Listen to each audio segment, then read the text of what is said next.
For most Americans, COVID has become something you just try to ignore while you live your life, like mosquitoes or jury duty.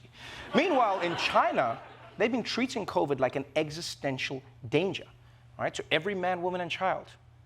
But believe it or not, after weeks of historic protests from the Chinese people, that is all about to change. China's government has made a radical shift this morning, officially moving away from its strict zero COVID policies.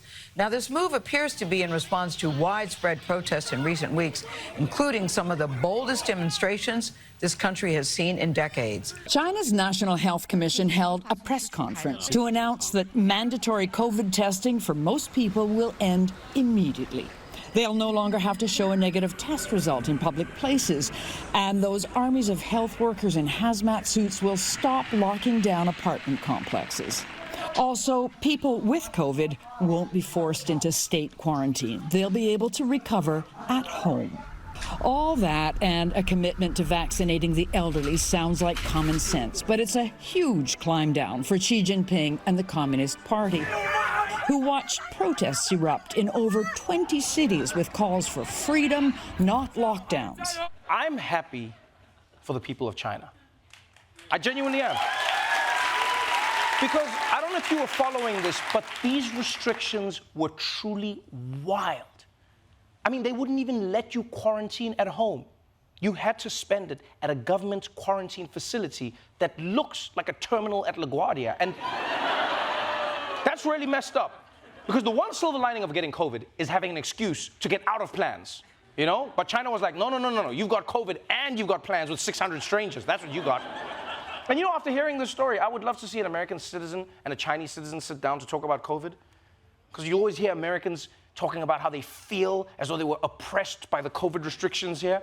Yeah, the Chinese person would be like, it was brutal. I was literally boarded up in my home, beaten up by the police and sent to a quarantine camp. Be like, I feel you, brother. This one summer, I got asked to leave an Applebee's. We are not different at all, my friend. We both suffer. But let's move on to some news from the world of air travel.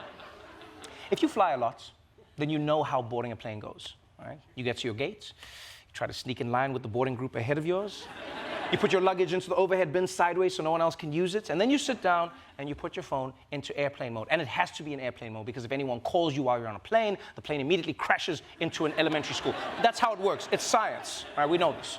Well, it turns out in Europe, all of that is about to change. Could this be the potential end of putting your phone on airplane mode, maybe when you take a flight? Starting in June, airplane mode won't be mandatory on flights in the European Union.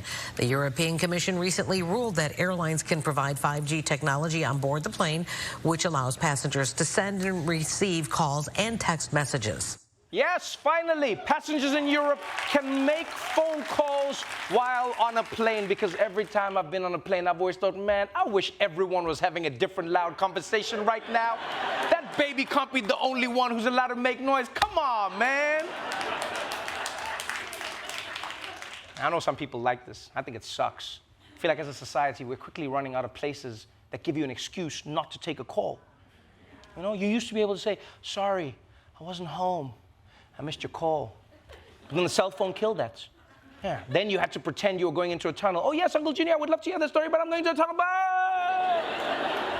Yeah, then the tunnels got reception. Then subways got reception. Now the planes have reception? Pretty soon, the only excuse you'll have for not being able to get a call is that you're on T-Mobile. Like, I wish I could, but